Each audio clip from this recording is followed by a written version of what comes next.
We have to treat our green things with much greater care and respect. In Vancouver, we get our drinking water from 3 watersheds surrounded by old-growth rainforest. When it rains, the tree roots and the other plant roots and soil fungi and bacteria filter the water for us, and we don't have to do anything. We just drink that water because all of the rest of life has filtered that water so we can drink it. All of the food that we eat for our nutrition, you're not going to believe this, every bit of the food that we eat was once alive. And so it is life itself, the other living creatures, that allow us to create our bodies by eating them. We are dependent on the rest of life for the most fundamental needs, but we are now tearing at that because we've forgotten that we are still a part of nature and we depend on those things. Finally, I just want to tell you that I have been taught the most important lessons about life from the First Nations people in Canada. First Nations people referred to the earth as their mother. And I used to think, oh, that's a nice way of speaking, a nice poetic way of speaking, until they told me, listen, we're not speaking in poetry or metaphorically, we mean it. The earth is our mother. We are created out of the 4 elements of the earth: earth, air, fire, and water. And I just want to illustrate what they mean because they are absolutely right. What is the first thing that every baby needs when they are born? Air. The first breath of air we take is to announce that we are here.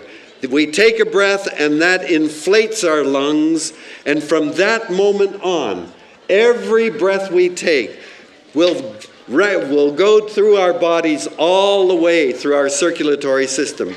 We need air 15 to 40 times a minute until the last breath we take before we die. And we don't think about it much anymore. I want you to imagine what happens to a breath of air when you take it in. That's only just so easy. 2 to 3 liters of air deep into my lungs. Have you ever seen lungs, fresh lungs of an animal? They're really kind of mushy or squishy. And the reason they feel so funny is that they're made up primarily of air. The air rushes into our lungs, and then hemoglobin molecules grab that oxygen that comes in that air, and as each heartbeat goes, we pump that oxygen to every cell in our body. And when you breathe out, you don't breathe all of the air out because your lungs would collapse if that was the case. About half of the air still stays in your lungs. So you can't draw a line and say the air ends here and I begin there. We are air because it's in us, it's in our lungs, and it's pumping through our body. We are air. And when I breathe out the air, that air immediately begins, even in the open air like this, it mixes around here, and within seconds, every one of you will be breathing gazillions of molecules that were once in my body, in my lungs. So we are connected through the air I breathe, you breathe. I am air, you are air, but we're connected through air, so I am you. We are all connected in this matrix, this thin layer of air around the planet. And we're not only connected to all human beings on earth, we're connected to the trees and the birds and the worms and the snakes that are all breathing that same matrix of air. Now I want to tell you about a wonderful thought exercise that an American astronomer, Harlow Shapley, did many years ago. He said, what happens to one breath of air? How do you follow air, one breath? When you breathe in air, 98% of the air is oxygen and nitrogen. You need the oxygen, and some of the nitrogen stays in your body. So when you breathe it out, some of the oxygen and nitrogen doesn't come back out. But 1% of the air is an atom called argon. Argon, you haven't had chemistry yet. Argon is a class of atom called the noble gases or inert gases. They don't react chemically with anything. So you breathe argon in, goes into your body, you breathe it out, it comes right back out. How many argon atoms are there in a breath of air? 3 times 10 to the 18th. That's 3 followed by 18 zeros. That's a lot of argon. Okay, so argon is a good marker or indicator of a breath of air. Let's follow one breath of air that comes out of your principle. Judy breathes one breath of air out, and within minutes, every one of us is breathing gazillions of argon atoms from one breath from your principle.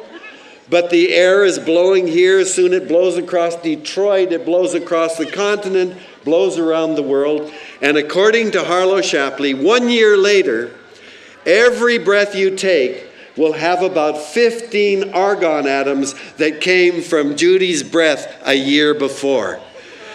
On that basis, every breath you take has millions of argon atoms that were once in the bodies of Jesus Christ and Joan of Arc.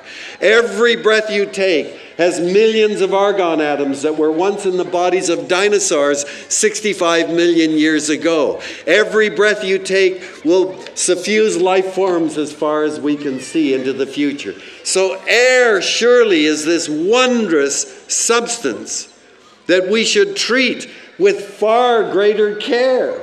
It links us together. It links us to the past and into the future. But we think that we can use air as a garbage can and dump all of these toxic chemicals into it and think that it's not going to affect us. So this is a lesson that I learned from my First Nations brothers and sisters. We are the earth because we are created out of the air we breathe, the water we drink, the food we eat, and the sunlight that is captured by plants, and we then get into our body by eating the plants. We are the earth through the sacred elements that are around the planet. And part of that is created for us by other life forms around the world. And I hope those are the kinds of lessons, our interconnectedness, our interdependence, that we will learn as you go through the David Suzuki Public School. Thank you for this great honor. Thank you very much.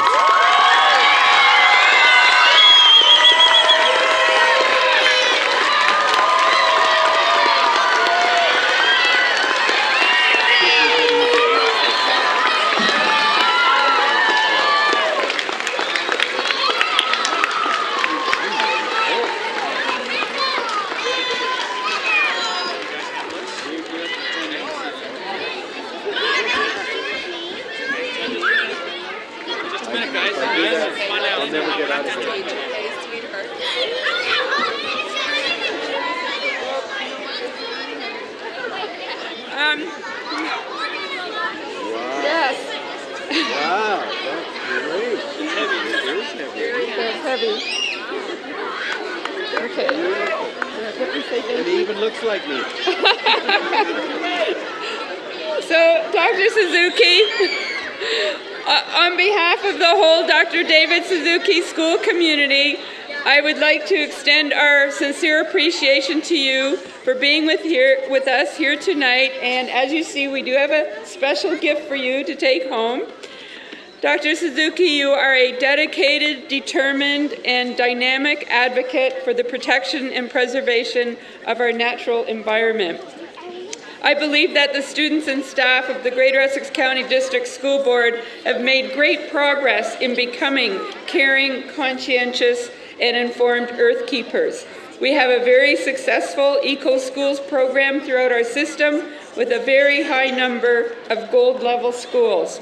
We pride ourselves in building tomorrow together, and through your example of determination and diligence, you have helped raise the standard of excellence and commitment to our environment, which will benefit our community and our entire planet for many, many generations to come. Thank you.